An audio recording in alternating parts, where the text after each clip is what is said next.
24th, Abilene will head to the polls. 2 city council positions are up for grabs. Who are the candidates? Where do they want to take the city in the future? 3 battling it out for place 5, and 5 people in the race for place 6. A lot is at stake, from protecting our business interests to prosperous growth to becoming the best Abilene we can be. Your voice matters in this election. It's important to be informed, to know the issues.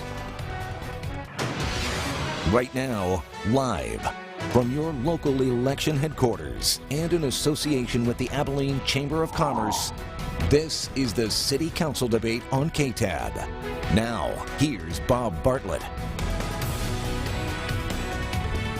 Good evening. Thank you for joining us. I'm Bob Bartlett. During the next partners at the Abilene Chamber of Commerce and in coordination with McMurray University political science professor Dr. Paul Fabrizio.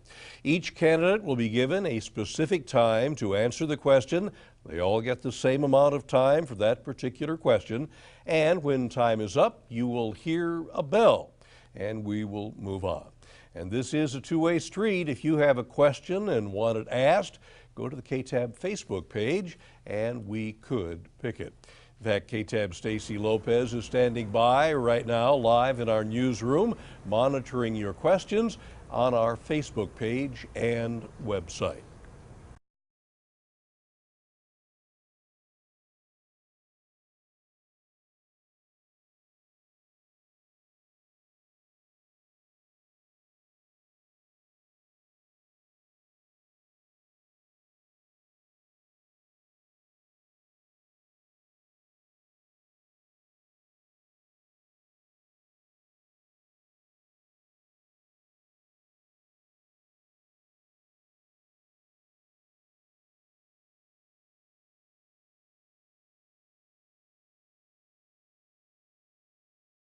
And what their value is to the city.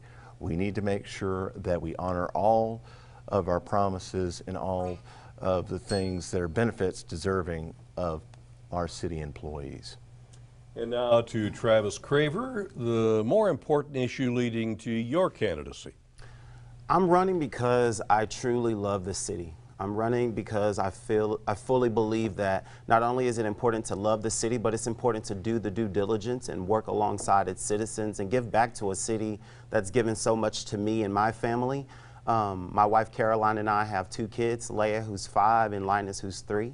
And for me, it's important to not only have a desire to bring alongside the citizens who need and desire to have a voice at the table, to get in the trench work of our city. And so I've been on boards doing that. And Jessica can too, one issue that got you into the race. Okay. Well, I am running because I want to encourage and promote unity. I want to make sure that those that feel like they don't have a voice within our community, that voice is spoken for them. I want to partner existing organizations, churches, and nonprofit organizations, helping those with the greatest need within our community. To me, all lives matter, including the unborn, and I just want to come alongside our current mayor and council and make decisions that affect not only today but future generations, for them to continue to stay, live here, and do business here in Abilene, Texas. And now, David Turvaville, why did you decide to run? I decided to run. Tired of the lack of care that some of the people on the council had given to the people in Abilene, and I am trying to bring that back to you by having a servant's heart, by listening to you people and to do what's best for you. Thank you, sir. And now to Charles Byrne. What led you to city politics? One of the things that led me to city politics was the debt that we have in our city. We're $750 million in debt. We need to get our debt under control, and building hotels is not a way that we need to do that. One of the things that we need to do is promote economic growth, bring our debt down. Also, that we need to have economic growth, private sector growth, get government out of the way. I think government is too intrusive in the city of Abilene, too many restrictions, too many ordinances on our everyday lives and our businesses. Thank you. Now, many believe that our city is at an economic tipping point. Much progress has been realized in recent years, and the future is bright as it relates to the creation of economic opportunity for our citizens. If you could wave a magic wand, what would you see as the most significant positive impact our city can make to ensure progress for Abilene, and how would you, as a city council member, influence that? You have 1 minute for the answer, and this time we start with Travis Craver. For me, I don't believe that there's one answer for the whole city, but I do believe that it's important for us to recognize that we have people in our community who are hurting, people that in the 79603 area where the median income is at $18,000. I think it's important to understand that there are people here who desire to have jobs that are meaningful, jobs that will place them in a position where they can flourish and thrive in this city. And so for me, I believe this hotel is a great start to that. If you'll think in terms of the 7.5 that's being invested by local citizens, and not just that, but the 12 million that was invested in tourism dollars, that's $700 less per household that each and every one of us citizens had to pay in terms of our taxes. And so I think it's a step in the right direction. I don't think that there's an answer that fits it all, but I think that this is one of the catalysts that can get our city moving in the right direction. Thank you, Travis. Jessica Cantu, what positive impact would you have serving on the city council? Okay, well, I would hope that with the 3 universities and tech and trade schools that we have here, I want to see us bring in higher paying jobs into the community. We have a lot of great talent, and so we need to make sure that we are offering jobs to keep that talent here within our community. So if we can look at that, that would be something that I think would develop our economy greatly. Thank you. David Turbeville, how would you help ensure progress for the Key City if you were elected? Well, if we could wave some sort of wand over the city, I would fix the roads, of course, and the infrastructure, which is starting to fall apart. For the most part, though, we're at such a good place here in the state of Texas. We're very well. It's a good place to be right in the middle of Texas. We have several crossroads here, and so if I'm on the council, I would try to bring in those businesses so that this city is seen as a hub, and I would like to do that. Thank you. Now to Charles Byrne, the most significant impact you see if you're sitting on city council. The most significant impact that I see as a sitting city councilman would be economic growth. But we need to do it through the private sector. We don't need to do it through taxing our citizens to death as we do now when it comes to property taxes in this hotel. One thing that needs to be pointed out is one of my opponents mentioned the hotel and $7.5 million. The total monies that the city will put towards this hotel is $23 million. And the citizens will be on the hook for $23 million if this hotel flops. So my thing is, city government should not be picking winners and losers in hotels, water parks, and things like that. We need to look at economic growth where the private sector comes in and does what they do best when the government gets out of their way, gets rid of ordinances and the restrictions that we need to do business in Abilene. Also, when the city government's involved, they own something, and I don't think they should be competing with private sector individuals such as hotel owners. I've spoken to hotel owners, and they're not happy with this hotel because they believe that the city owns this hotel and they will not get the things that the city would be able to provide. Thank you, sir. Now, Ron Constantine, positive impact for the future of Abilene. Ron? Well, one of the things that I would like to do is, frankly, it concerns me all the buffers that the city council and some of the members seem to have in them. Years ago, you used to be able to just walk up and talk about every issue right before a vote was being made. Now, with the DCOA, the Development Corporation of Abilene, they have another board that decides what tax money is paid, and there's no oversight by the city council. And alarmingly, I wasn't able to speak for or against the creation of the new board for this Abilene hotel business that they're trying to pan off on the city of Abilene. I believe that we have plenty of hotels already in the city. We're building 2 more, and it concerns me when I talk to a county commissioner that our mayor won't even discuss details with one of them, much less a candidate running for city council. The city council has become too aloof and too detracted from citizens. And what I'd like to do is make it to where people actually know what's going on instead of use political maneuvering to not allow people to ask questions that are relevant. Ron, thank you very much. Time's up. Our third question comes to us from Abilene Chamber of Commerce President and CEO Doug Peters. The question that we have is, small business is the backbone of the American economy, and that's certainly true in Abilene. If elected to City Council, what 3 priorities will you commit to ensure our city is viewed as small business friendly and a place where job creators and risk takers can thrive? And candidates, you have 45 seconds for your answers, beginning with Jessica Cantu. Well, small business is important to me. My father is an entrepreneur and he has many small businesses. And so this is something that's very near and dear to my heart. So as a council person, I would make sure that we are looking at incentives and tax abatements for these small businesses to be able to come in and thrive within our community.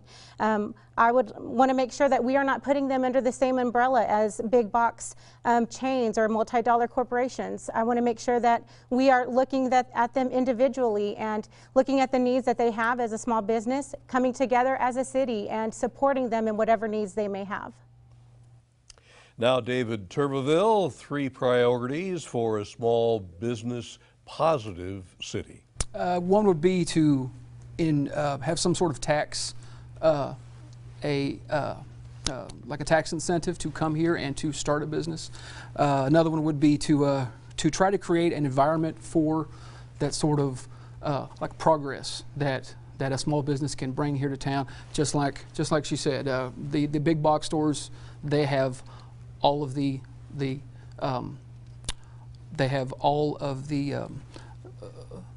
pool when it comes to going into a town and things like that. So you have to make sure that you have a place where a small business can come in and have a startup and just begin very well. Thank you, sir. And Charles Byrne, how to keep Abilene attractive to small businesses. Mr. Peters asked for 3 priorities. The first is infrastructure, the second is safety, and the third is private sector growth. You have to have good infrastructure and good safety to make sure that our businesses are taken care of. I do believe that small businesses thrive when people visit them. I also believe that when people are safe and the infrastructure is under control, small businesses can thrive. I work for a small business owner, Sign-Tex, here in Abilene, and when they put the water tax on his bill, it's something that hinders small business growth in Abilene. If elected to the City Council, I would like to see that come off. It's just something that we need to look at in Abilene. Thank you, Charles. Ron Constantine, 3 things to make Abilene a place for small businesses. Well, as most people may not be aware, half-cent sales tax when you purchase things in Abilene, whether you live here or not, goes to the Development Corporation of Abilene. One thing I would like to implement is that if any expenditure by the DCOA exceeds $250,000 to help promote new business in town, I would suggest allowing City Council oversight and bringing up these issues, at least for discussion, what was going on, instead of it being discussed in another meeting in another room somewhere else. Also, I've seen over the years how the city seems to lay on ordinance after ordinance. One that comes to mind is Jack in the Box, literally being run out of town because the City Council couldn't get over the size of their sign instead of keeping the people that were employed there in their job. All right, Ron, thank you. Now, Travis Craver, 3 things to focus on the small business perspective. I wanted to first answer one of my candidates who all of a sudden is against the hotel, but I wanted to make sure that we as taxpayers were educated on how the money is being spent for this hotel. There's over $45 million from private placement bonds that are going to definitely protect us, the taxpayers, from having this burden placed on us from the hotel, along with over $7.5 million from local foundations that's going to be pledged towards this hotel as well. But the three things that I think we can use to flourish, as far as the question that Mr. Peters asked earlier, is creating a space of innovation for our businesses, giving them a place where they can dream and thrive and communicate with one another, as well as making regulations make sense, having the space and the capacity for them to dream, but also not having so much red tape where they can't apply for licenses and different things and such. And I want to respond to Mr. Craig. Well, we'll get to you in just a minute. And when we get to you, you have the opportunity to do that, Charles. Thank you, Travis. As you know, an elected seat on Abilene City Council is an important responsibility, and one that I know none of you would ever take lightly. If elected, though, how do you view yourself as an elected representative of the citizens of Abilene? And what influence do you believe you will have to ensure our city is on the right track and stays there? You'll have 45 seconds to respond to this. David Turveville, we begin with you. Thank you, sir. To be a servant of you all, everyone watching this station, everyone in this room, to be a servant of the people, to talk to you and to listen. And as for the influence I would have, I'm a vote on the council. I'm part of the process, and I would love to have that opportunity. Thank you. Charles Byrne, how do you view yourself as a council member? And you had a responsibility. Yes, let's get the facts straight on this hotel. The debate 2 days ago, Councilman McAllister was asked, how much money will the taxpayers be on the hook for during that debate? He said $23 million. Let's make sure the voters understand and not hide behind something that's not true. So when Mr. McAllister says that, he's a sitting city councilman. He knows what is happening behind the scenes that we don't know.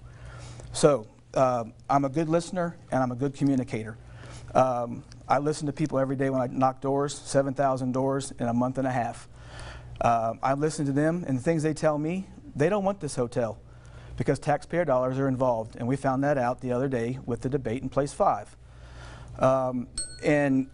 And I'm also someone that will listen to the problems of Abilene. I've been involved with the city for over 12 years in different capacities, helping Charles. people understand. All right, you can say more. Time is up for this particular response. And Ron Constantine, what influence do you see yourself having on the direction of the city? Well, I can display that from years of experience being involved in Watchdog Group. I started the Abilene City Council Watchdog Group on Facebook, which at one time was the largest municipal watchdog association in the country.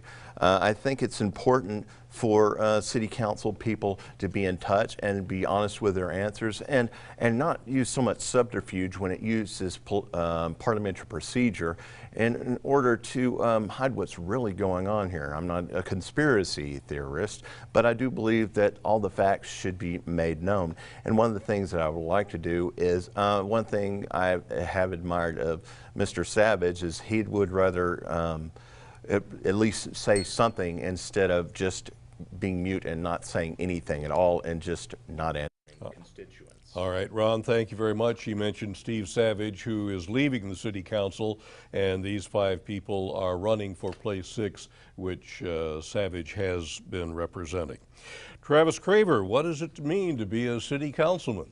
I think just in order to respond to what was stated earlier, number one, I'm a servant, but also I'm educated. And so the facts that I was sharing earlier was a conversation I had with someone who's actually on the city council and who has shared those facts with me. And not only being educated, but I'm someone who's obviously been in the trenches on different committees here in our town, from the Pregnancy Resources of Abilene to the United Way to the Day Nursery Board to the Heritage Parks. I'm someone who is not only talking the talk, but walking the walk. And so I am someone who believes in understanding our views, understanding people in the community, having a wife who's taught at long early childhood, knowing that there are a broad sector of our community that I not only have conversations with, but know personally as well. Thank you. And Jessica can too. How does being a council person influence the direction the city should take? Okay. Well, for me, I would say that I'm relatable. I would be somebody that is fair and listen to everybody within our community. I am a mother. I have children that are in our school district, so I care about what happens with that. I will be a voice and somebody that would hope to partner the relationship of our current city council with our school board. I also am a business manager. I've managed Pier 1 Imports for over 8 years, and so the experience that I've gained in managing a corporation as well as being the daughter of an entrepreneur, I have spent my whole life in business dealing with having to run a day-to-day business, also with having to relate to people. And so that is something that I look forward to. I serve within my local community at my local church and other places that open up, but I hope to be able to be relatable to them. Thank you very much. Right now we want to check in with Stacy Lopez in the newsroom, who is tracking your reaction on Facebook. Stacy, what do you have for us? Hey Bob, thank you for that. Of course, we are getting a lot of reaction on our Facebook from viewers commenting questions they would like to ask each candidate. One question that we have received is, what would each candidate do in their first 100 days of office? Bob, back to you. All right, thanks very much, Stacy. So 100 days in office, what do you expect to have accomplished by then? Ron Constantine. I'm sorry, David Tuberville. 100 days in office. Yes, sir. Well, I would say that I would like to, as I've said before, I'd like to begin the old style, the way that the government used to meet with the people by the town halls, things like that. I don't like the fact that in order to go to the city council, you have to sign out a lot of forms, you have to make an appointment, things like that. I would like to see that there be maybe some of the councilmen or just one would go to a place, tell people he's going to be there, they can come to him, and they can talk about things. All right, David, thank you. And these are 30-second responses. I don't think I mentioned that. Charles Byrne. The first 100 days in office for someone who's just elected, it's a quick process. The very first thing you're going to do is work with the budget. I think that someone that wants government out of the way, I think that's a perfect opportunity to look at things as a new city council person. I believe that that's our responsibility to the taxpayers, is to look at the budget and make sure that we're spending the taxpayer dollars the way we should be. And over the last few years, as you know, the city is $750 million in debt. Thank you. Ron? Constantine, I'm sorry. Oh, that's quite all right. Apologize. Well, one of the things I'd like to do in the first 100 days is to address something where the current city council has fallen short, and addressing retirement monies that the police department has been due and not been paid. I want to also look into new ways where everybody pays too much money for water here in Abilene. I want to see some way that we can deal with that. And also, I just like to go through the inner workings, get to know some people, make some commitments to people that I'm going to listen to them, and I'm also going to talk to them. Okay. All right. Thank you, Ron. And Travis Craver. First and foremost, educating myself on the city budgets, the ins and outs there, partnering with the people who are already working so hard for our city down at the City Hall. I've been blessed to receive the endorsement of our fire and police, and just partnering with people in our city and just figuring out ways where we can do better by our citizens, and not just those that are working for us, that are serving us, but those in the local community. I think it's important to not just educate yourself, but to just listen, be someone who's willing to have those one-on-ones with council members, with people in the community, and just do right by them. Thank you very much. Jessica Cantu, 100 days, a little over 3 months. Okay, 100 days into office, I would like to come alongside and partner with our mayor and our existing council with any projects and areas of concern that our city is currently facing. So I would come alongside and join in that partnership. I would hope to also bring feedback that I've gained from the citizens, from business owners, and from just the community itself, and being able to offer solutions or being able to offer ideas for things that our citizens want and need. Thank you. And our time is almost up. We have time for just one more question here, candidates. What do you believe is Abilene's greatest weakness, and what do you believe is our city's greatest opportunity? And if elected, how will you affect both of those? You have 30 seconds. We'll start with Charles Byrne. The biggest weakness I see is the debt, $750 million in debt. We've got to stop spending taxpayer dollars. That's one of the reasons that I'm against the hotel, is because of $23 million of taxpayers' money being spent, which we were misled by individuals that there would be no taxpayer dollars spent in this election. We need someone that will get in there and fight for the taxpayers. How it'll affect both is economic boom. And Ron Constantine. One thing I would like to address is certain members sit there and strive and push for things that are not the general consensus of what the people are saying. I think people need to be more in touch, you know, whether it's Mr. McAllister saying that there's no homeless that live in Houston, or other members that are running for council that are members of Planned Parenthood and still go to a Baptist church. I just think that people that do those kind of things and that aren't consistent with the people that are around them, it troubles me to see that. And when they don't speak to you, it troubles me more. Thank you, Ron. Travis Craver on weakness, opportunity, and what are you going to do about it? I think it's important to direct sources to revitalizing our community. I think it's also important to understand what certain people are a part of. I'm a part of Pregnancy Resources, and so I think it's important to be educated if you're going to speak on different people being a part of the community. But also just beautifying Abilene as a general. I think that money can be used for that. Again, the hotel isn't being used for, there are many backstops in place that aren't going to be used in terms of taxpayer dollars. And so I think it's important to be educated how the funds are being allocated and how they're being spent. And people that don't see that, I think they just need to educate themselves on it. Jessica can too. Final thought. Okay, so one of our weaknesses that I see our city currently having is that we need to bring higher paying jobs into our community.